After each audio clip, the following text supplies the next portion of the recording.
Okay.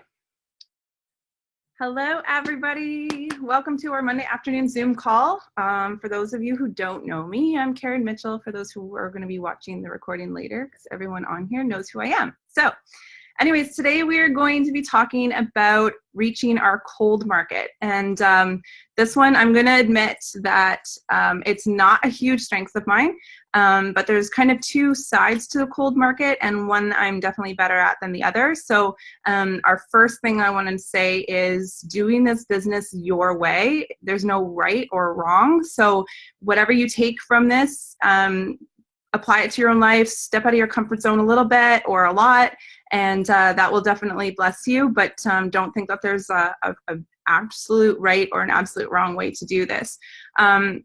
So cold market, basically the definition of the cold market is people that we don't know or we've never met or have like basically briefly met.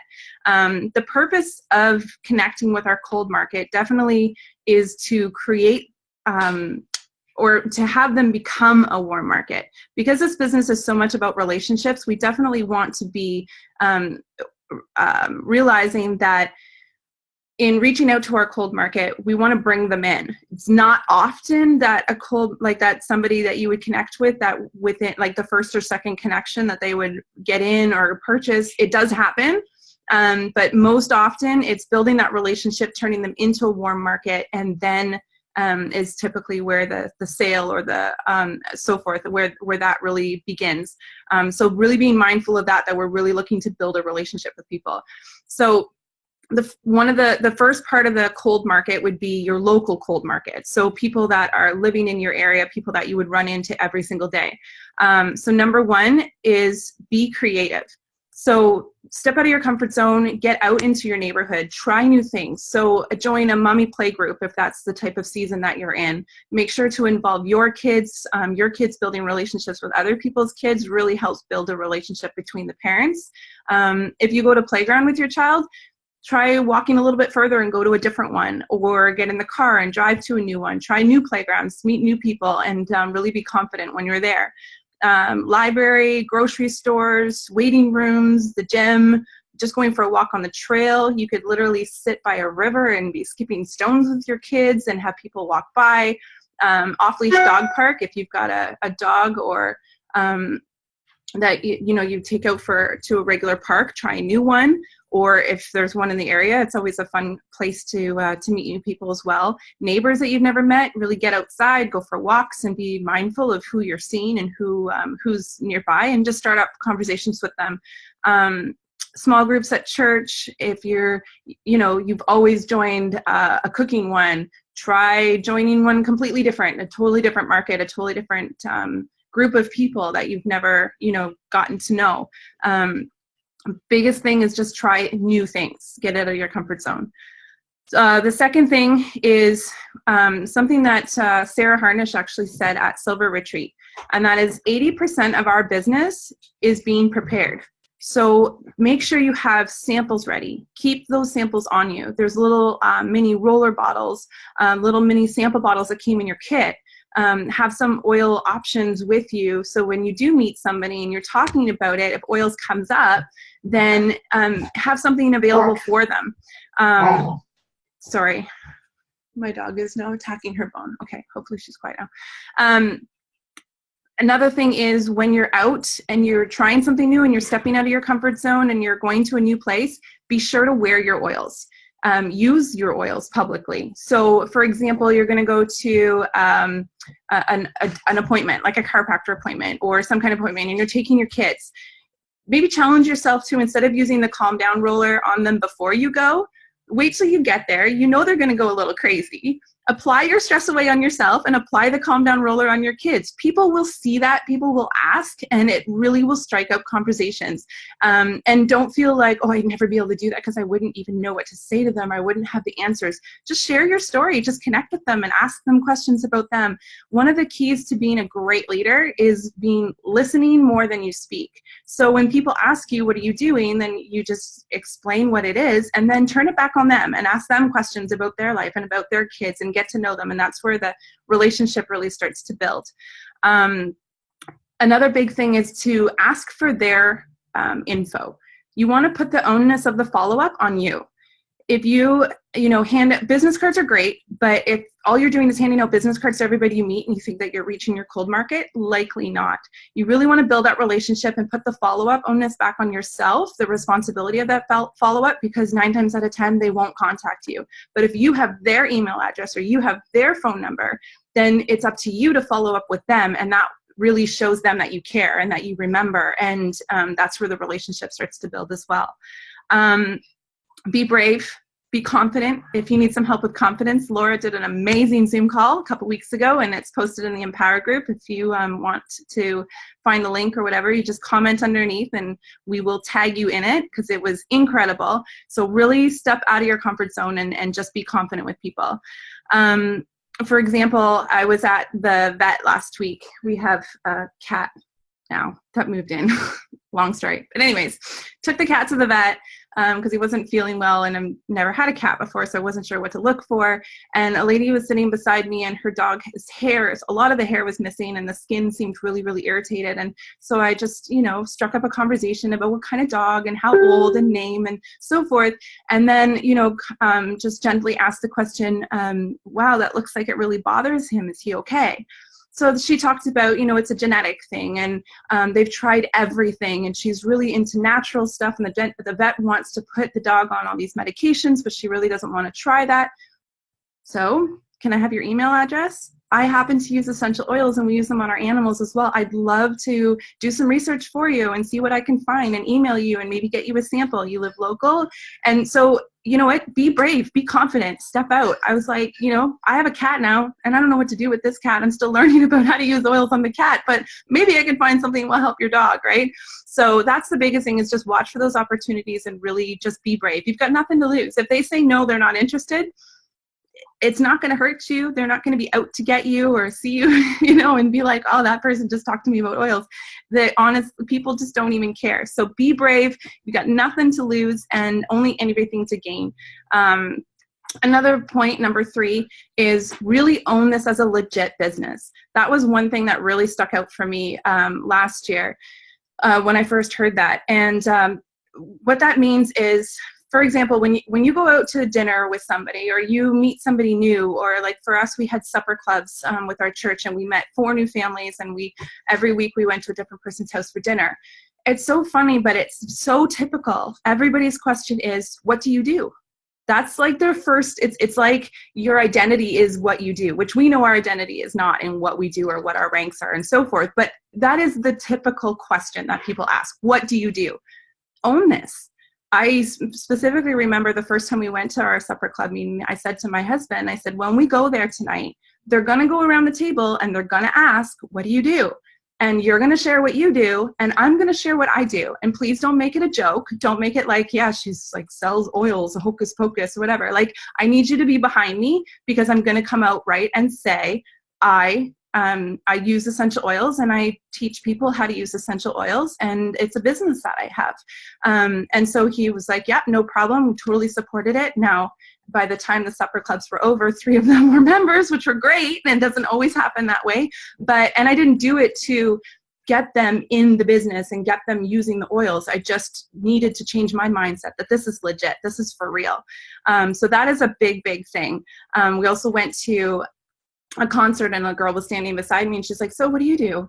Like, where do you work? Or, and I told her I use essential oils, and I teach people how to use essential oils. It turns out she was on my team, and I'd never met her, and it was a really great connection. So it's the doors open to so many opportunities when you really own this. Another quick example before I move on to number 4 is on the cab drive on the way down to the airport on my way to Silver Retreat.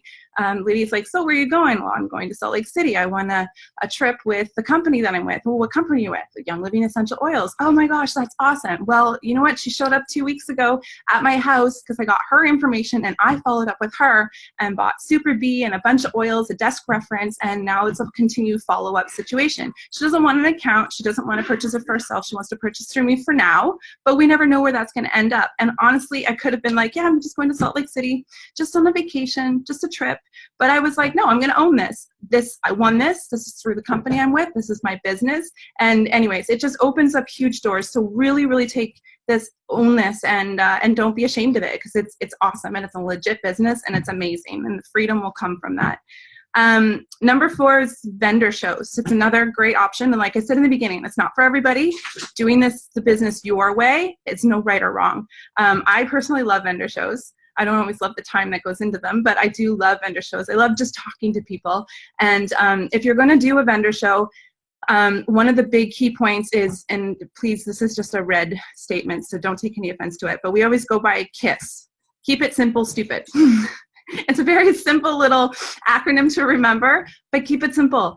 There's a great video by Lindsay Elmore where she shows you how you can literally run a vendor shop, like a vendor stand, with everything in your kit. The pamphlets that are in there, the flyers that come in the little pouch in the front. You can literally take your kit box and go to a vendor show and you've got everything you need. You can add more Thieves products, you can add more stuff, but don't go overboard and feel like you can't do a show because you have to have every single one of something. Do what you love. If you love to make little crafts, you can make little crafts, but you don't have to. You don't have to feel like I can't do a craft show because I don't know how to do that stuff. Take your kit box and you're completely set up. So that's a great video to watch, and I'll actually, when we post this recording, I'll post the Lindsay Elmore video link in the comments for you. And that one's an absolute great one.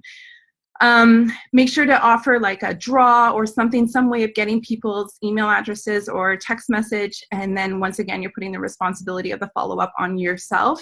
And if you're going to do that, make sure you follow up.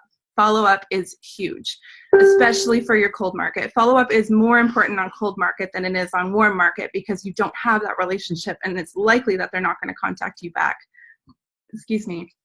So second type of cold market is online cold market.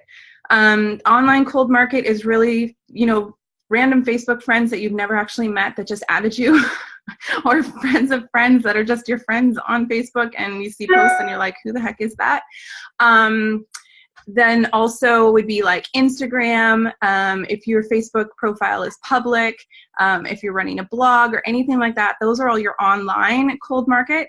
And one of the biggest keys to that is make sure that your public, personal Facebook page and so forth doesn't become only oils. You really want to still share your life, share your fun stories and your family and so forth, and then incorporate oils in every once in a while. So usually the general rule of thumb that they talk about is like 1 in 5. So if I shared something about my kids, and then I shared something about my dog, and I shared something about, my crazy busy life or whatever, then all of a sudden then I incorporate an oils one and how I used oils for those things. But not every single post becomes oils and becomes selling and becomes links, or people will most often be turned off by that. So that's a big one. And then also use those Instagram and Facebook and so forth to invite people to classes or to offer something up. And I'm actually going to get Sydney to talk about this and share something that she did last week and how successful it was, because like I said, do this business your way. And I have to admit, cold market locally, that's my thing, because I love just talking to people. But online cold market, not something I'm very good at, not something that I ventured out into very much. I'm still learning about it, and that's okay because I do it my way. So Sydney has had some big success with this, so I'm going to get her to take over now and share that with you. I can unmute her. There you are. Am I muted? Hi, guys. So I'm not sure I've had big success with this is accurate, because this is literally just the last week of my life. So take that with a grain of salt. So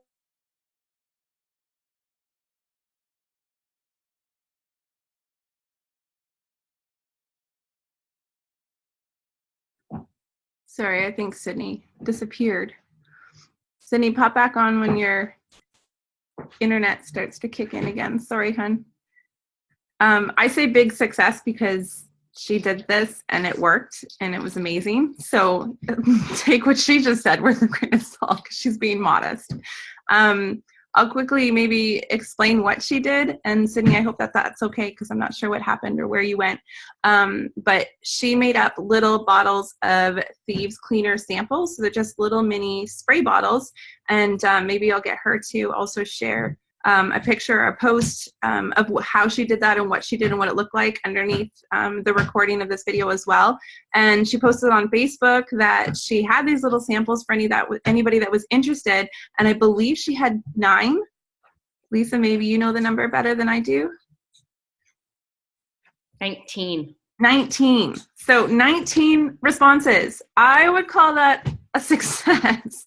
19 responses. So then she went out and had an afternoon where she had no kids, and I think her mother was taking care of the kids or whatever. And then she went out and she delivered them all. And so putting a face to the name and meeting the person and engaging with them and handing out these samples. So pretty awesome, pretty exciting. And I'm sure she would love to share more about how she did it and what she wrote and so forth if you want that. Maybe hopefully she'll pop back on here and conclude that for us. But that's a great idea. And I don't know if she got that idea from somewhere or if she created it herself. Oh, there, Sydney, are you back? You're muted again. I'm back. I'm so sorry. Okay, I shared quickly what you did, but I'd rather it come from you anyway, so. Waterloo North Hydro literally just showed up and turned off my power. So now I'm hotspotting from my phone. So that's real life, guys.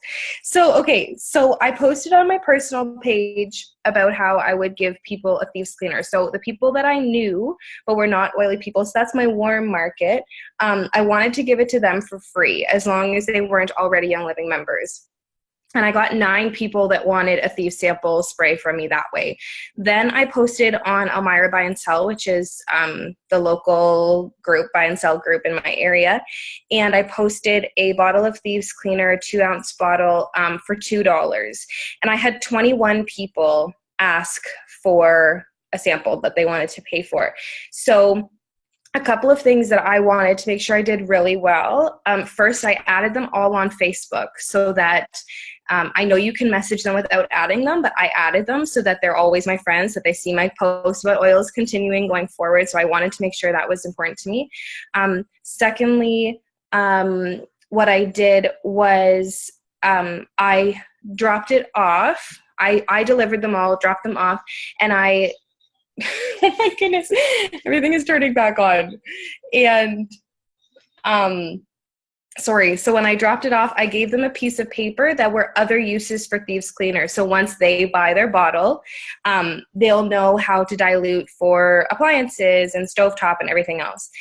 Then what I did was, as soon as I dropped it off, I came home and sent them a message and said, I want to make sure that you get the best use out of your Thieves Cleaner. So in a few days after you've had a chance to use it, I'm going to follow up with you to see how you like it. So I let them know that I was going to be following up so that it wasn't a strange thing. Then I also made sure that I had a class date on the calendar to invite anybody to that was interested. So that's for next month, because it just didn't work for people for this month because I thought of the idea too soon at the end of the month. So what has come from it so far, 2 bottles of Thieves Cleaner are added to my order that's going to go out tomorrow, that they're going to order and pay me for in split shipping. One person wants to set up a one-on-one next week to talk more about toxin-free cleaning, and one other person is already talking about splitting the Thieves Premium Starter Kit with her daughter, and then 3 other people have said they'd love to come to a class the next time I have one. So out of 30 people, what's that, 6 or 7 people I've already have continued connections with. 3 of hope I'll get to a class, 2 ordered, 1 possible kit, 2 possible kits, and 1 one-on-one. So that is like totally 100% worth a day of running around, because these are 21 people that I've never met before, that they would not have been in my circle unless I made that post. So yeah, I'm super excited about that. That is amazing. That is like a huge closure ratio. I mean, we have other businesses that we do, and we always look at like the closing ratio, and it's like, okay, if we send out 10,000 flyers and we get 1%, that's incredible. Well, that's like a huge, huge percentage. So that's amazing.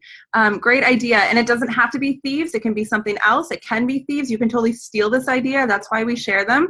Why reinvent the wheel? Connect with Sydney if you have questions on how. I'm sure she'd be happy to share with you.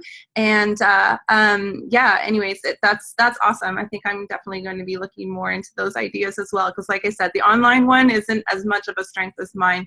I do really enjoy the local cold market and meeting people that way. But either way, do it your way, and just know that you're doing it right, because it's yours and you need to own it. So sorry, can I add one more thing, Karen? Sorry. The awesome thing about the cold market is that you don't have to worry about people not liking you because you don't know them. So like if you're worried about harassing your friends, stop talking to your friends. I totally believe that your friends will come to you when they are ready. So reaching out to a cold market, you literally have nothing to lose because there are no friendships involved to begin with. So true. And you know what, actually, I love something that Eric Worre always says is the people that are successful in network marketing are people who have nothing to lose, because they literally don't care who they talk to or what people think of them. They just go out and they tell absolutely everybody, and they get so many leads and so many connections and build this like crazy, because they really could care less what people think of them, because they have nothing to lose. They had like no house or no, like their home or whatever it was. The people who have something to lose and feel like they have like a business report to, you know, to present, and what are people going to think of me? Those are the ones that don't usually do well in these kind of businesses. So really, and then the crazy thing is the people who do really well, they build the biggest business rapport because they've got time freedom and money, and they travel and they give back. And anyways, so take it right now as I've got nothing to lose, and just talk to everybody, and it'll be amazing what comes from that. So we're going to finish off with the action step. It's not something we're going to do like right here on this time. We're going to just end the recording and then post it. But I want everybody who's listening now to choose one, whether it's local or online, whichever one you feel more comfortable in now. But then challenge yourself to step out into your out of your comfort zone and go into the other market as well. But plan, schedule something, commit to doing it, and then share with us what your idea is, or what you're going to be doing it. Post it below the recording when I share that in the group, because we'd love to cheer you on and hear what your plan is. And if you have questions about it too, or you know, we have a chat group. It's one of the best things about this business is being able to do this with my sisters. I love my sisters. I loved them before, but I just love doing this with them. So we have this chat group, and you know what? Daily we have questions like, hey guys, this is my idea. How would you word this? So we're not experts. We feed off of each other. I'm very red. I'm sure you could tell that from my presentation just now. I'm very to the point. This is how it is, and just go do it. And then you've got Lisa, who's a lot more on the yellow side. And I always laugh because I send her my information and she yellowifies it. She sends it back with a little bit nicer touch to the wording. Sydney's also very red with me. She's great with research. She's got more of the green than I do. And Laura is very organized and very structured and just commits to, this is what I'm going to do, and I'm just going to do it. There's no other option. So we really all each have a different personality and really play well together, and it's just been absolutely amazing. So use our team, use us, use your friends, use your family, use other people on your team below or upline. That's what we're here for. We're a team, and we want to do this together. Don't feel like, you know, I can't share what my idea is because I don't know what it's going to look like. It's okay. Share your idea, even crazy as it is, and we can help you put that together. We can come up with other ideas, and we can bless you with that kind of advice and some things that we've learned in the past. So anyways, I'm excited. I hope that this helped you guys. I hope you got something from this, and look forward to seeing you guys next week.